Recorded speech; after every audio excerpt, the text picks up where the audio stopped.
Tudo bem? Tudo certo? Bom, seja bem-vindo aqui, mais uma live nossa aqui da IDEB junto com você, né? Estamos Obrigada pelo aqui, convite.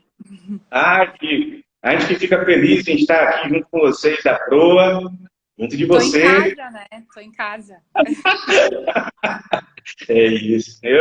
Eu estou aqui no escritório agora, mas hoje é feriado aqui, né? É, tô aqui. Feriadão, você tomando mate, e daqui a pouco eu vou abrir minha cerveja para tomar minha cerveja predileta, Tá no tá? Posso? escritório e vai tomar cerveja, é isso? Não, Ô, hoje mas pode, né? o escritório vai tratar de cerveja hoje. O Precisa. motivo é nobre. Tá certo. Deve. Seja bem-vinda. Oficializando agora a abertura. É muito bom estar com você, né?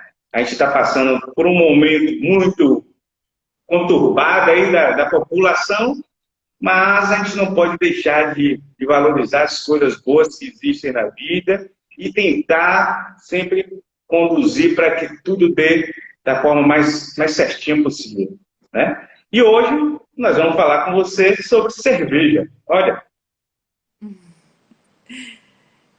uma Débora, química, mestre em química e mestre em cerveja. Me diga, minha amiga, faça um pouco da apresentação de você, essa gaúcha que veio parar na Bahia, e fale um pouco desse sonho seu. Então, na verdade, o que acabou me trazendo à Bahia foi a Indeba, né? Talvez as pessoas não sabem, mas a Indeba foi a empresa que eu vim trabalhar quando eu vim morar aqui na Bahia. Então, eu fiquei trabalhando 2 anos na Indeba, como gerente de projetos, antes de iniciar esse sonho, né? Que foi fazer a Proa, abrir a Proa. No morar aqui em Salvador, eu vi que o mercado de cervejas artesanais ainda estava muito embrionário e acabei vendo nisso uma oportunidade de empreender. E acabei saindo da Indeba, né? Estudando, voltei para o Sul, fiquei estudando durante um ano, voltei para Salvador e abri empresa. Fácil, né? Assim. Parece simples, rápido, Né? Aqui, né? Um levei ano, todos. aí, o processo foi um ano que você saiu da Indeva, você foi estudar exatamente o processo de cerveja, o específico, ou como você imaginou? Como é que surgiu assim a paixão para produzir a cerveja? O É, sonho. na verdade, assim, a cerveja é uma coisa que já faz parte da minha vida há muito tempo, né? Desde a minha criação toda foi numa cidade típica alemã, que a cerveja era tradicional. Então, é uma coisa que já vem da minha criação. Eu cresci no Rio Grande do Sul, onde lá a tradição de cervejas artesanais já estava bem difundida desde, sei lá, desde que eu me lembro de começar a tomar cerveja, em 2002, 98, por aí. Então, acho que esse negócio da química também, né? Que assim, sempre sou técnica em química, bacharel em química e mestre em química. E isso me trouxe a curiosidade de saber como a cerveja era preparada, né? Como água, malte, lúpulo e levedura conseguiam trazer tantos sabores diferentes. Então, desde o Rio Grande do Sul, eu já fazia cerveja sem muito compromisso, digamos assim. Mas quando eu cheguei na Bahia, como não tinha cervejas locais, eu passei a fazer a minha própria cerveja com mais seriedade, que era a cerveja do meu consumo. Inclusive, eu tô aqui onde eu comecei a fazer a cerveja, que é uma casa aqui em Guarajuba, que eu fazia na garagem dessa casa aqui. Às vezes, inclusive vinha para cá de noite para controlar a fermentação e voltava para Salvador de manhã cedinho para trabalhar lá em Indeba. Então, comecei a fazer aqui, eu vendia para os meus colegas de trabalho, desculpa. Não, não, desculpa. É só para... Teve algum estilo em especial assim que te motivou, não? Não, nenhum estilo em Que deu uma paixão especial. assim. Nada Ah, eu quero saber isso aqui. A ideia era realmente testar se eu conseguia reproduzir as cervejas que eu tomava, se eu conseguia reproduzir elas na panela, né? Entendi. Inclusive, os grandes incentivadores do meu trabalho foram os meus colegas de trabalho da Embeba, que compravam as minhas cervejas na época e faziam com que eu conseguisse produzir cada vez mais, né? Então, o dinheiro que eu vendia cervejas, eu produzia mais cerveja. Exatamente. E é isso. E daí, saí da Embeba, fui morar em Santa Catarina. Passei um ano lá fazendo curso de mestre cervejeiro, fiz o curso sommelier, estudei o mercado, visitei a maior quantidade de cervejarias possíveis, né? Bares, tudo relacionado à cerveja, para voltar em 2017 e iniciar o plano de negócios. Final de 2017, eu aluguei já o lugar onde a proa foi instalada e iniciei tudo, né? As instalações, compra de equipamentos. E junho de 2018 a gente vendeu a primeira cerveja, já com todas as regulamentações, tudo certinho. Esse sonho é sonho, né? Mas existem regras que tem que ser seguidas. Imagino como deve ter sido árduo esse caminho também, no sentido de tem que testar receitas, controle de temperatura, de tempo, fermentação, vai para lá, vai para cá. Em nenhum momentinho assim deu vontade de falar assim, ai meu Deus, isso não vou conseguir. Porque é o que move com paixão, com sonho, né? E às vezes a gente. Aí eu sei que esse momento é importante até mesmo para a gente poder fortalecer ainda mais o nosso desejo de chegar no sonho. Mas. Na verdade, assim, a gente não pode pensar muito, né? Porque se a gente pensar, é muita coisa para assimilar e levando tudo sozinho, assim, ainda tive muitos percalços durante o caminho. Uma coisa que muita gente não sabe, mas o dia que eu peguei a chave do galpão lá, eu descobri que minha mãe estava com leucemia. Então, assim, todo o período de construção na fábrica foi indo e vindo para o Rio Grande do Sul, acompanhando a doença dela. Hoje ela está ótima, graças a Deus. Mas, assim, foi um período muito difícil, né? Então, não dá para pensar muito, tomou a decisão, leva em frente. Até, assim, as licenças também são bastante desanimadoras, né? Então, tem que engatar uma na outra e já planejar, não, quando acabar essa, vou ter que iniciar essa e bola para frente. Não dá para pensar em desanimar. Então, o ponto crucial nesse primeiro momento aí é planejamento, né? Planejar e tá persistindo sempre no sonho, porque errar, nós vamos errar, mas a gente tem que saber que o sucesso vai ser certeza, né? Bom, pegando um ganchinho aí agora da questão do projeto, depois que você volta lá do Sul, né, que estuda todo o mercado, que estuda estilo de cerveja, que estuda as receitas, tipo de matéria-prima, né? Você tem que montar, faz o plano de negócio, aí você vai montar a fábrica. Né? Montar a fábrica, inclusive, parabéns a todos os industriais cervejeiros, que ontem foi o dia do industrial, então, com certeza, parabéns a todos aí, porque não é fácil montar uma fábrica de cerveja, com certeza. Não é fácil e nem simples, né? O que as pessoas, às vezes, quando alimentam um sonho, elas não entendem, né? Que é uma fábrica, é uma indústria, não é só produzir cerveja. Eu acho que até caiu a ficha para mim quando eu comprei uma caldeira. Nossa, eu tenho uma caldeira. Ok, eu tenho uma indústria. Maravilha. É exatamente isso aí. Eu acho que produzir a cerveja artesanal, eu acho que a gente produz na panela, a gente produz no fundo da garagem, na praia, né? A gente produz em vários lugares. A gente consegue produzir, a gente começa a criar técnicas e tal. Mas aí o passo, existe uma linha que separa bem o que é produzir uma cerveja de panela em casa, para aquela quando você começa a vender e ter uma linha de produção mais industrial. Né? Seja ela uma cerveja viva, ou seja ela uma cerveja que, não sei se o termo mais correto seria utilizar essa cerveja viva, aquela que precisa de refrigeração o tempo todo, ou uma cerveja que você tenha maior tempo de shelf life, de vida de prateleira.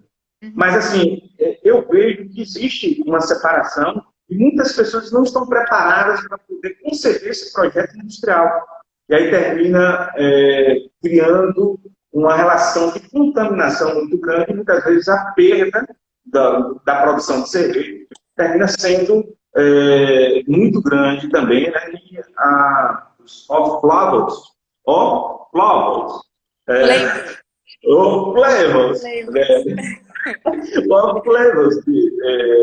começam a aparecer ainda mais, né? Os sabores diferentes.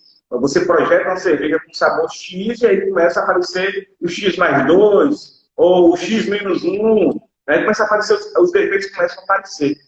Então, a importância de escolher o projeto, no teu projeto, equipamentos, tubulação, utensílios que sejam regulamentados sanitariamente, que tem com toda a especificação técnica, é fundamental, né, para poder você ter um sucesso, talvez, porque depois você tem o período de inovação, mas os equipamentos já é um princípio, né, para você poder ter um equipamento que tenha menor risco de contaminação. Estou certo? Com certeza, né? A gente tem que se preocupar, na verdade, em todos os detalhes. Tanto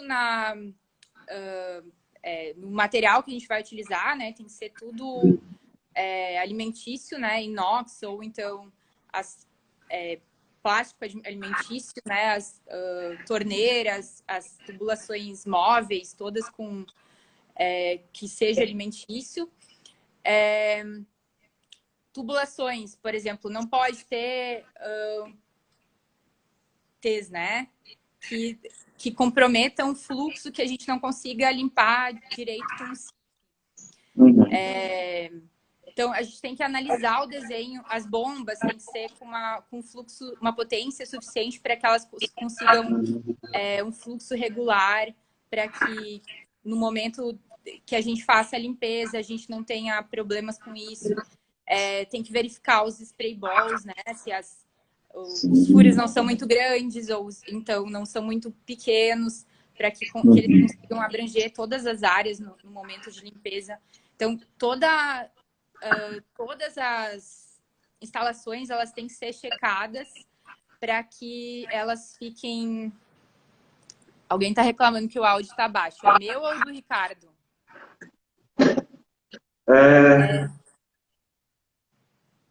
Então, na verdade, a gente tem que pensar em tudo. No tipo de piso, no tipo de revestimento, né? Em todos os detalhes da planta para que seja de acordo com as normas sanitárias, né? Aqui, exatamente.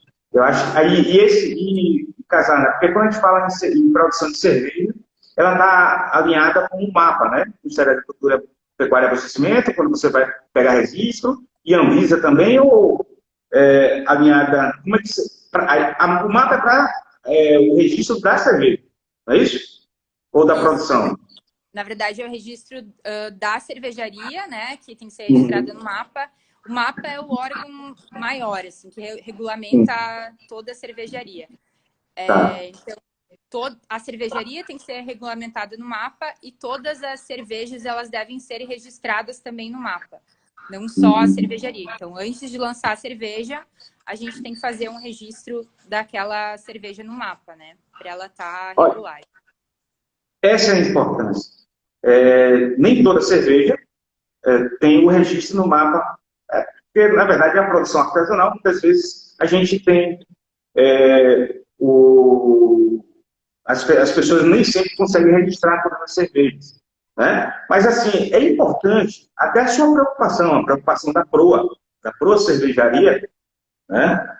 Em registrar, né? Todas as cervejas, não ser não ter nenhum tipo de produção que seja clandestino. E isso corrobora diretamente com sua preocupação, Débora, em fazer a higienização e escolher equipamentos necessários e fazer uma higienização sempre da forma mais correta possível. Eu conheço bem lá a Procervejaria, conheço suas instalações e sei da sua preocupação, né? E aí, eu queria pegar esse gancho aí da cervejaria e na hora que você compra os equipamentos, todo mundo pensa assim, não, comprou os equipamentos, montei aqui na fábrica, agora está tudo certo, vamos produzir cerveja. Tem um passo aí importante, né? Antes de começar a produzir qualquer coisa. A passivação, essa passivação. Isso.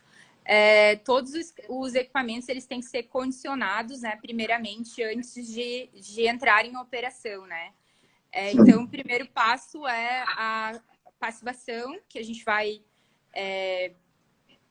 tanto limpar o equipamento, quanto passar um ácido para fazer uma película de óxido que proteja esse equipamento para demais oxidações, né? Então, a gente vai primeiramente limpar ele com água mesmo. Os equipamentos eles vêm com muita graxa da fábrica mesmo, né? Então a gente depois disso vai usar uma solução de soda, né, para fazer a retirada dessa matéria orgânica. E daí depois enxágua com água e daí passa uma solução de soda, de ácido nítrico a 1,5%, 1%, para tirar esses óxidos, fazer uma decapagem, né, e criar um óxido novo, uma película fina de óxido que proteja esse equipamento. Importantíssimo. A passivação, eu acho que é um momento que você consegue eliminar todos esses resíduos e preparar, né, a linha para receber toda a produção, né? Débora, aqui como um todo, a gente sabe que cervejas ela é água, malte, lúpulo e levedura.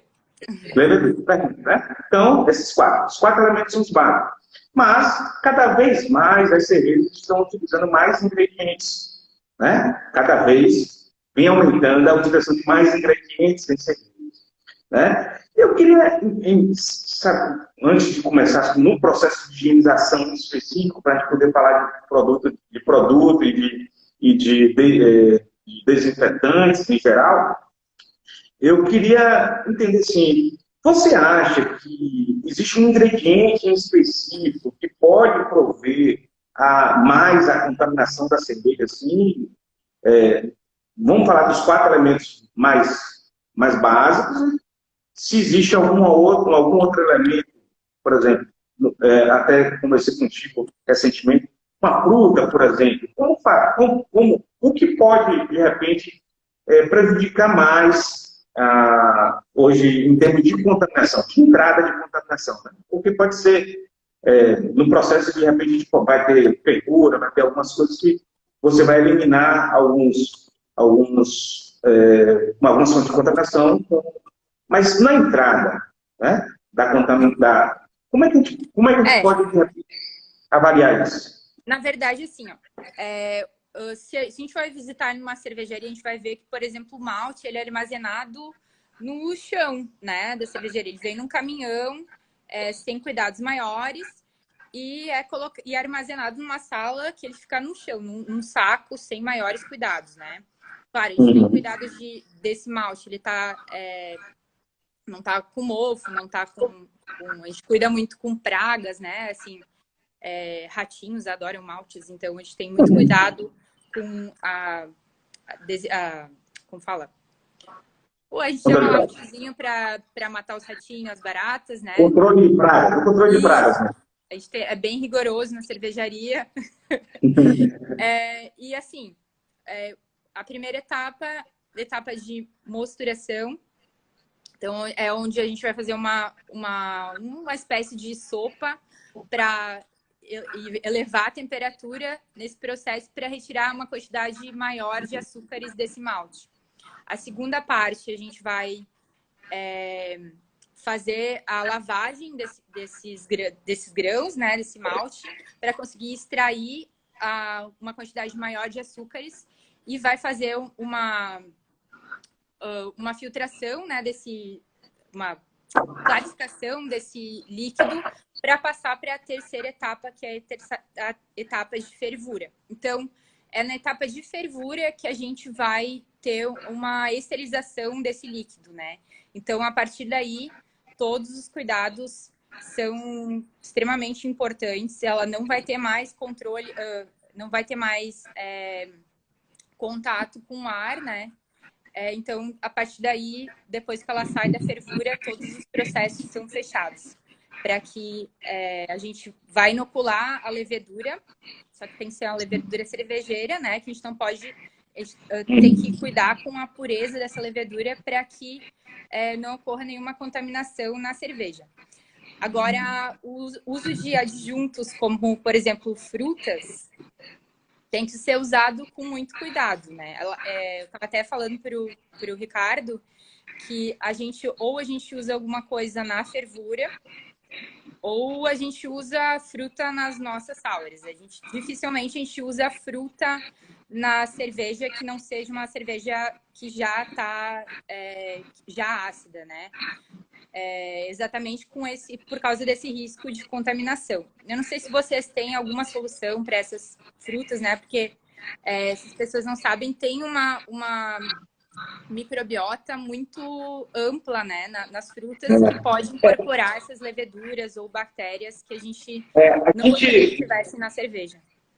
Então, a gente normalmente indica um produto à base de cloro orgânico para poder fazer uma pré-desinfecção dessas frutas, aí faz uma pré-limpeza e uma desinfecção, desculpa, uma pré-desinfecção não, uma desinfecção dessas frutas com cloro a 200 ppm. O problema é que tem que fazer uma enxágue muito eficiente para poder utilizar depois no processo, para evitar que haja qualquer tipo de contaminação química também, entendeu? Então, o processo de desinfecção desses vegetais vai ter que ser bem definido, protocolarizado e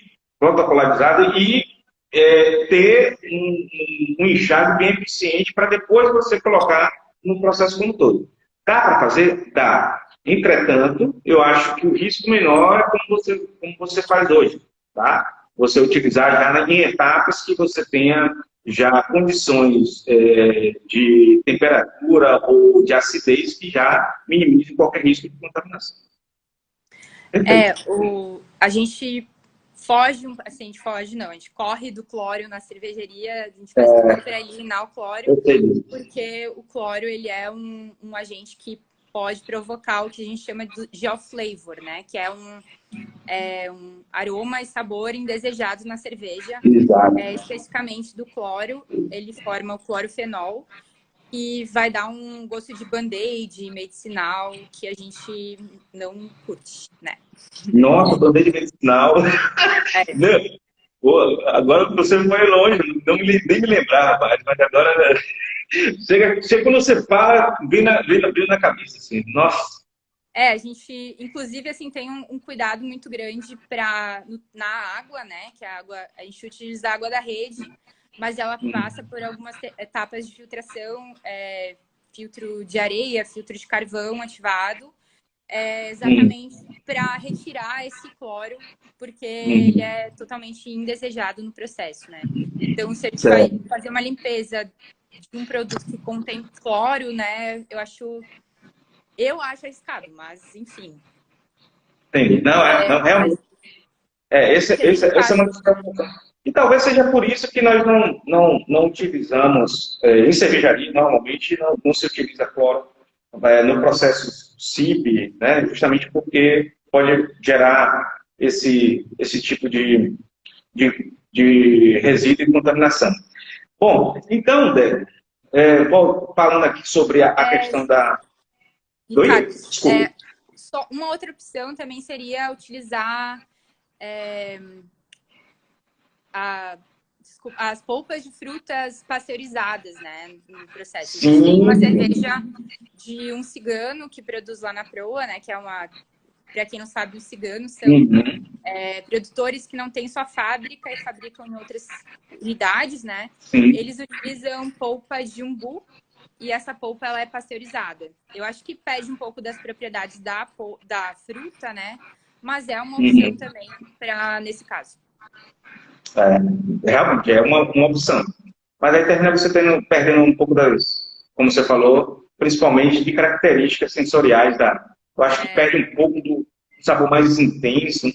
É uma questão já mais do sabor, né?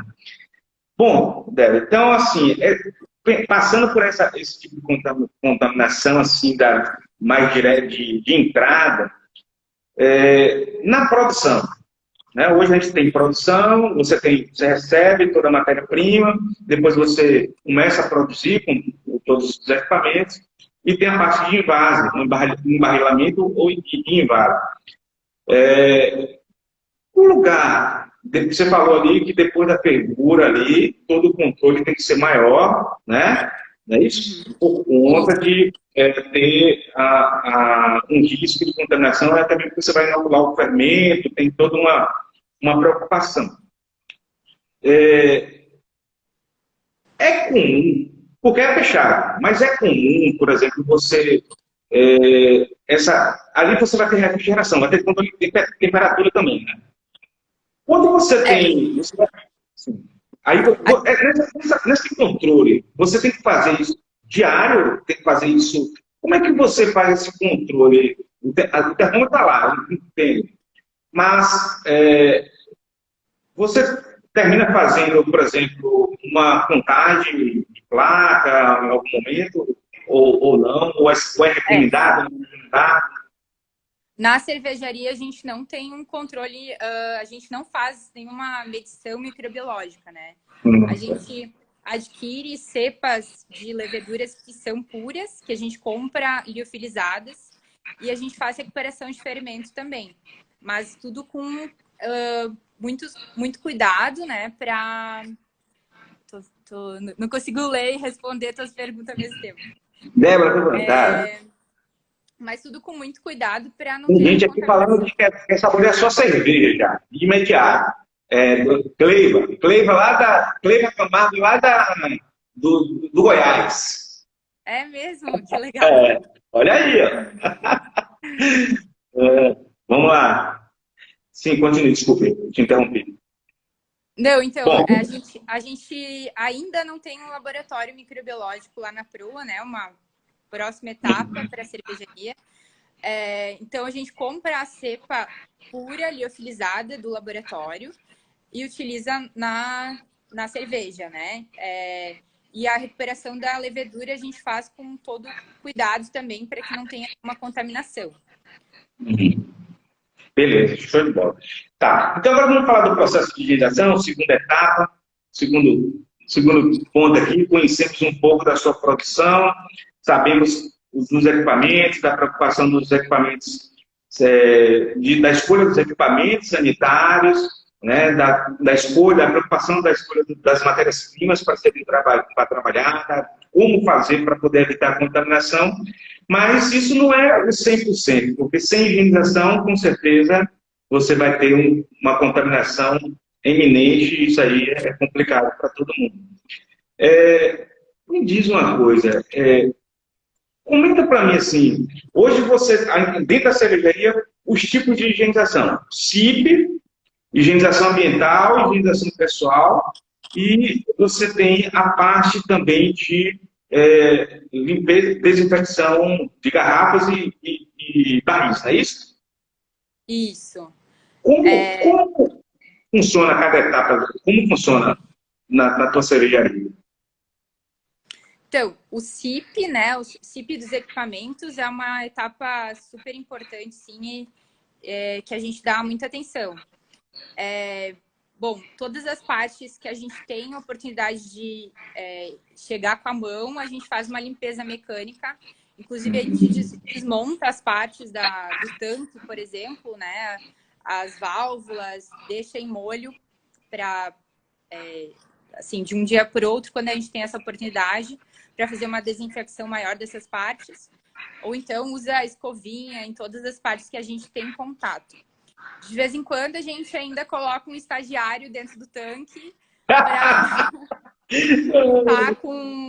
fazer uma limpeza mecânica mesmo, né? Com esponja, esses tanques, ou então a sala de braçagem, né? Bastante Então, importante. é fundamental, então, essa parte de entrar no tanque, desmontar, pelo menos periodicamente, você precisa fazer isso. O spray ball por si só, o equipamento por si só, não vai fazer essa limpeza total, né? Na verdade, ele faz, né? Assim, essa é a função dele. O spray ball, né? O CIP com bombas, né? A gente faz em todos os equipamentos que a gente não tem oportunidade de chegar e limpar com a mão, né?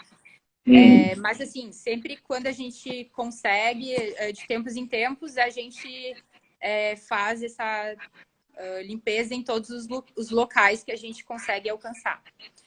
É muito importante a gente ter uma combinação de fatores que é ação térmica, ação química e ação mecânica, né? Para que a gente consiga uma limpeza bem completa desses equipamentos. De que forma? Ação química, então a gente vai utilizar o sanitizante. A gente faz a primeira etapa com soda cáustica. A gente usa uma concentração de 1 a 5% conforme a sujidade. Acima de 5%, a gente não tem já uma eficiência mais muito boa, porque ela forma uma camada vítrea, né? Que perde a aderência do metal com a soda. Assim, quem já pegou soda na mão sabe que ela fica bem... não sei como fala isso, mas tipo, escorrega bastante, né? Escorregadia. Isso. Então, a gente vai ter a concentração do químico entre 1 a 5% conforme a sujidade. A gente vai ter um tempo de contato para que essa reação ocorra, né? Para que o químico consiga fazer a sua ação sobre o equipamento. E vai ter uma temperatura que a partir de 28 graus, a cada grau, a gente tem uma eficiência de 4% a mais, né? Então, a gente é recomendado uma temperatura de 60 a 80 graus para fazer essa primeira etapa com soda cáustica. Então, a gente vai ter a combinação desses fatores. Vai fazer... Ainda tem ação mecânica, né? Então, como eu falei antes, a gente tem que ter um spray ball que nos garanta que o jato, né, da água, ele vai para todos os lugares do tanque. Não tem um super furo que caia tudo reto e também não tenha furos muito pequenininhos que não consiga espalhar por toda a superfície. E também uma bomba que seja eficiente, que consiga fazer essa recirculação, né? Isso. Então, a gente deixa ali agindo em torno de 30 a 40 minutos, conforme a sujidade. Depois a gente faz um enxágue com água para retirar essa soda. Uma coisa legal de fazer é colocar uma solução de fenolftaleína. A gente não faz lá na fábrica, mas é legal. Para ver se já retirou toda a soda, né? E depois faz a segunda parte, que é um enxágue com ácido peracético na concentração de 0,2 a 0,35%. A gente também varia essa concentração conforme a sujidade, né? E esse enxágue com ácido peracético, ele vai ser a frio por um período de 30 minutos. Então, depois disso, o tanque está limpinho para receber a cerveja. Beleza. O moço, né, no caso. Exato. Tá. Aí, nesse caso, depois que você faz essa etapa da limpeza alcalina, e depois enxágue, depois o enxágue ácido com ácido peracético, mas, de vez em quando, aparece uma pedra de cerveja, né? né? Então, você utiliza aí um ácido específico, ácido nítrico, para poder fazer essa remoção. De quanto em quanto tempo você, no seu caso, né? No caso da cervejaria, é, é algo comum o aparecimento de periodicidade, porque a gente sabe, vai aparecer essa pedra cervejeira, mas a periodicidade A é, gente não é passou por essa algo. experiência ainda, na verdade. Não é uma coisa que a gente precise passar esse ácido nítrico, né, que seria utilizado nesse caso. Também a baixa temperatura é uma concentração de 1 a 1,5% para retirar essa pedra cervejeira que o Ricardo está falando, que são Tá. depósitos de sais, né? Então, a gente utiliza a soda para impurezas não, para sujidades orgânicas, né? E utiliza os ácidos inorgânicos, que nesse caso a gente está falando do ácido nítrico, para sujidades inorgânicas, né? Mas a gente, lá na cervejaria, não tem muito problema com isso, assim, não, para te falar a verdade, a gente, acho que a gente fez uma vez, depois da partida da fábrica, a gente fez uma vez um outro banho de ácido nítrico, mas não é uma coisa muito comum, não. Tá. Ótimo. Então, que bom. Hoje a gente sabe que as cervejas estão cada vez mais granuladas, né? Principalmente nas fábricas chopp, por exemplo. De chopp. Chopp antigamente era mais claro, né? As pessoas gostavam mais daquele chopp, né? Hoje a gente sabe que as pessoas gostam de um chopp mais encorpado. Estou começando a falar de um chopp mais encorpado, mais granulado e tal. As chopeiras, ela, quando você volta para ir para você, volta muito suja de resíduo, você faz essa limpeza, faz um ciclozinho, ou como é que você faz essa limpeza das chopeiras? Chopeira, né? Os barris, porque tem os barris e as chopeiras. Como é que você faz hoje desses dois equipamentos, do conjunto, da chopeira e dos barris? Como é que você faz hoje para fazer essa limpeza? Na verdade, assim, tem uma pessoa que perguntou aqui, é necessário seguir essa ordem, nítrico e depois soda. Na verdade, a gente usa o contrário. É soda É e o depois contrário. nítrico. Beleza. As chopeiras, Cerveja.pa. então, na verdade, sim, as chopeiras a gente tem que ter uma preocupação não só quando elas chegam para nós, né? Mas também tem chopeiras que a gente deixa nos clientes. Então a gente tem que ter a gente tem uma preocupação de fazer essa sanitização das chopeiras quando elas estão no cliente também. Tem umas válvulinhas que são umas válvulas que vêm dos fornecedores de chopeira mesmo, válvulas de retrolavagem, que tu conecta uma torneira de água ali e consegue passar uma água, né? Mas é importante que a gente faz mais ou menos de 15 em 15 dias, a gente passa um ácido peracético, deixa ele agir por 20 minutos ali e depois escorre ele e manda brasa. Mas as chopeiras que voltam pra gente, a gente tem que avaliar, né? Algumas a gente tem que passar soda e depois ácido peracético e outras... Mas assim, a gente costuma... Tem toda essa questão.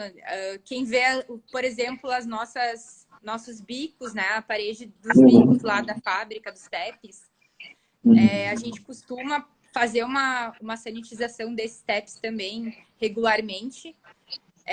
E de vez em quando a gente desmonta tudo, deixa de molho, passa escovinha em tudo. Assim, então a preocupação tem que ser bem grande para que a gente tenha, assim, se preocupa com o processo todo para que fique tudo bem e quando chega na hora de servir sei lá, cerveja fica azeda na chopeira ou tem alguma contaminação no bico, né? Então, é uma preocupação que a gente tem que ter também. Entendi, ótimo. E aí, nesse caso aí, vocês utilizam. Então, só recapitular para poder responder aquela pessoa lá da Cerveja do Ponta Bahia. No processo CIP, primeira etapa, pré-limpeza, que você vai utilizar toda a parte de raspagem, retirada de resíduos sólidos e aí por diante. Depois, faz um enxágue, depois do enxágue, a aplicação do detergente alcalino, que é a base de soda cáustica, certo? Isso. Aí enxágue, e depois desse enxágue tem que se fazer o teste da fenolftaleína, é importante que as pessoas saibam disso, para saber se há algum tipo de resíduo de detergente alcalino ainda na linha, ok? Aí só aí você vai aplicar o ácido peracético para poder fazer o enxágue ácido e promover a desinfecção. Perfeito? Isso. Então o processo CIP, pessoal, respondendo aquela pessoa lá, sempre alcalino primeiro e depois o ácido. Segundo ácido. É que ele tá falando eu acho que era da passivação, que era que daí a gente utiliza primeiro a soda, depois o ácido nítrico. Tá. Na passivação também o processo é o mesmo. Primeiro vai tirar o resíduo. Sempre no processo de limpeza, aí agora falando como um pouquinho da especialidade que a gente tem aqui, sempre no processo de limpeza é melhor você limpar primeiro as gorduras, as sujidades orgânicas, gordura, proteína, carboidratos, limpa primeiro, e depois é que você limpa as sujidades inorgânicas, que são as pedras cervejeiras, e aí os oxalatos, e aí por diante. Tá? Então, para ficar assim, como Débora falou perfeitamente, brilhantemente aí. Tá? Bom, Débora, então, nas garrafas, quer complementar alguma coisa? Só, Ricardo, um grande amigo da cervejaria, assim, é o Lava Jato, né? Então, por exemplo, quando a gente seca um tanque, sempre tem aquela espuminha de cerveja, fermento, né? Ao redor do tanque que é meio que gruda, assim. Então, a gente precisa passar o lava-jato a gente passa o lava-jato primeiro, né? Para promover antes de começar a operação. Isso. Antes de começar a operação. Isso. E nas Chinas também, né? Tem muito trube, então... Te lembra alguma coisa, é isso? Me lembra. Resina vegetal do lúpulo. Ó, já não estou mais no escritório.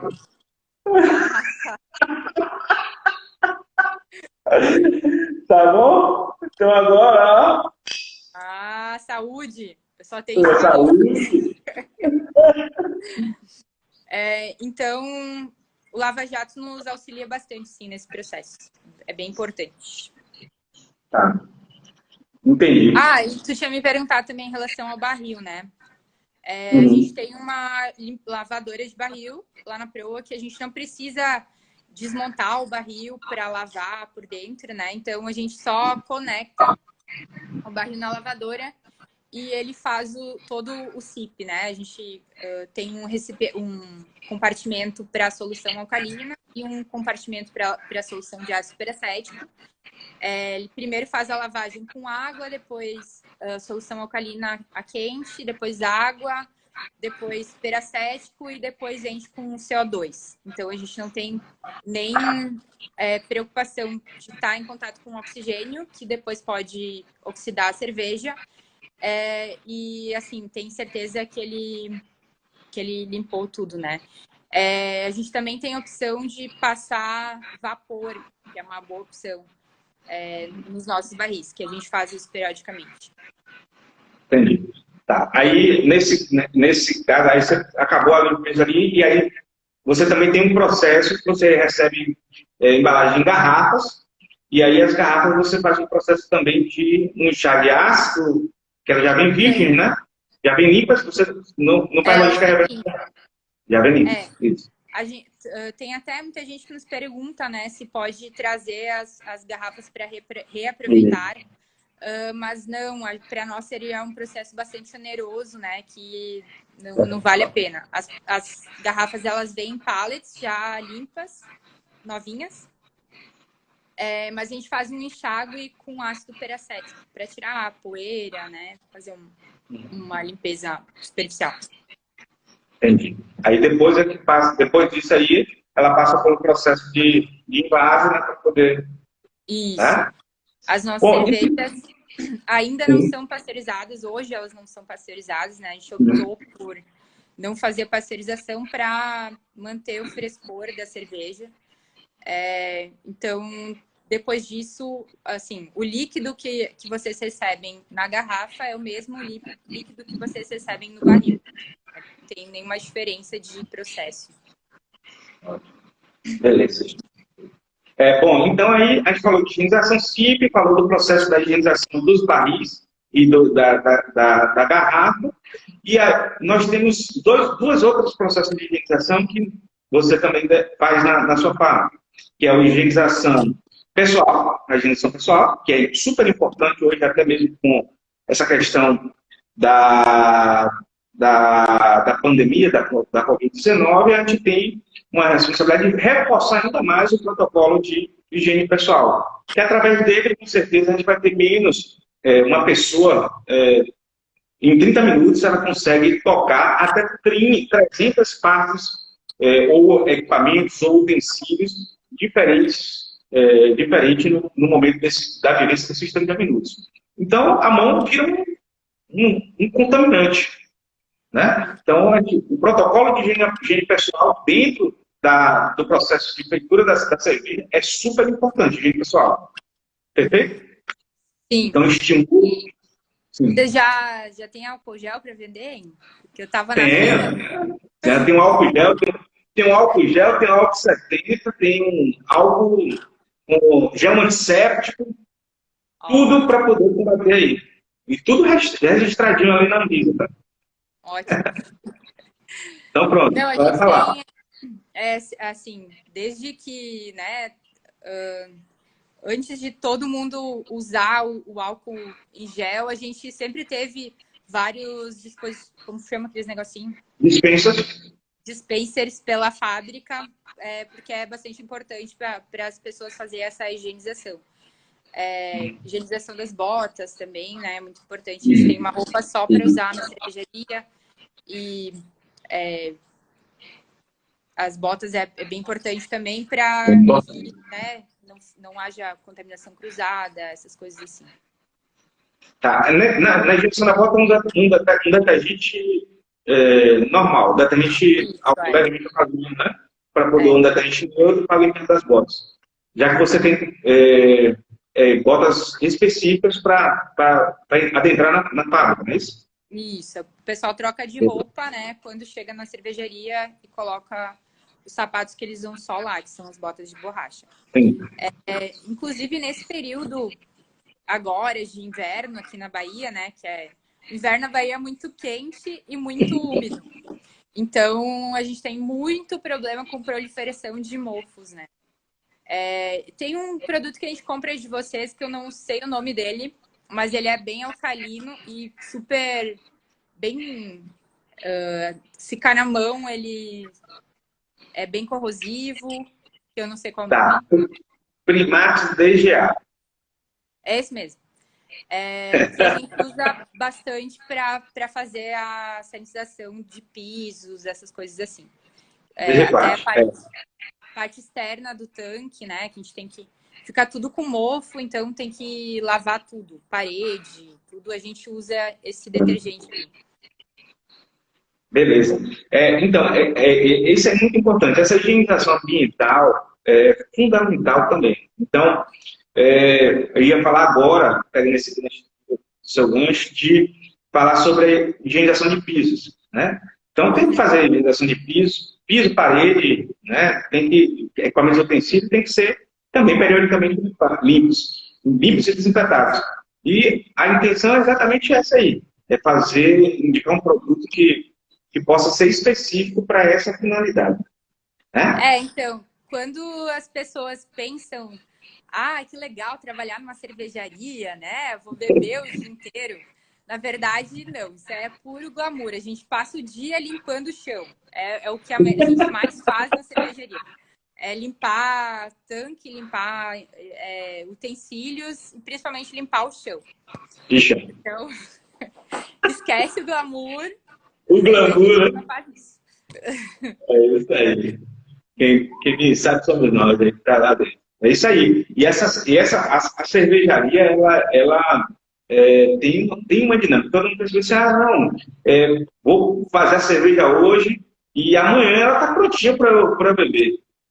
Existe um longo caminho aí, quer dizer, entre aspas, né? Mas um caminho a ser respeitado que, nesse caminho como um todo, tem que estar, tem controle de etapas, e inclusive controle de higienização, fermentação, controle de temperatura, de tempo, e o controle da higienização também. Né?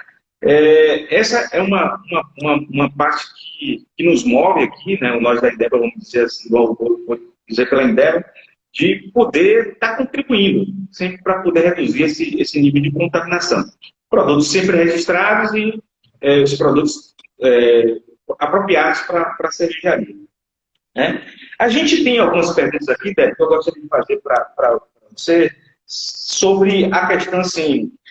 Algumas pessoas têm uma dúvida sobre a utilização de peróxido e ácido peracético. Né? Qual o melhor? Peróxido e ácido peracético. O ácido peracético, os dois como desinfetantes, tá? Então, o ácido peracético e o peróxido de hidrogênio. Me diz um pouco da tua experiência, o que você já estudou como química e como na tua experiência de vivência. Me diz o que você acha desses dois produtos? A importância de alternar. Então, na verdade, os dois têm a mesma função, né? Tanto o ácido peracético quanto o peróxido de hidrogênio são dois oxidantes fortes que conseguem decompor, que se decompõem depois, né? Além de matar todos os micro-organismos, eles se decompõem e não precisam de enxágue, né? Eu acho que uma coisa legal, assim, para nós, a gente só usa ácido peracético porque a gente não tem acesso a peróxido de hidrogênio. Eu não sei se vocês vendem. Temos peróxido de hidrogênio. Interessante para, assim, os micro-organismos, eles criam resistência, né? Então, de vez em quando é importante a gente trocar o agente químico para exatamente não dar oportunidade de se formar esporos, né? E mutações de bactérias que depois a gente não consegue, tem mais dificuldade a eliminar, né? Então, eu acho importante, sim, são dois agentes que são legais de utilizar e é importante fazer essa alternância, né, de agentes químicos, assim. Então, são duas opções interessantes, tanto o ácido peracético quanto o peróxido de hidrogênio. Que ótimo. No caso, eu falei sobre a questão da limpeza ácida. Você tem preferência em específico, assim, você acha, em termos de química, fosfórico, ácido nítrico para o dia a dia, né? A gente sabe que o ácido nítrico ele é o mais utilizado hoje, mas existe a base fosfórica também que pode ser bem utilizada e pode fazer a mesma movimentação de limpeza ácida. Normalmente, nós estamos utilizando ácido fosfórico, até mesmo porque não existe uma característica de uso em alguma cervejaria do ácido fosfórico para si, que termina formando um pouquinho mais de espuma, né, na etapa final. Entendi. Mas, quimicamente, você acha que ácido nítrico ou ácido fosfórico?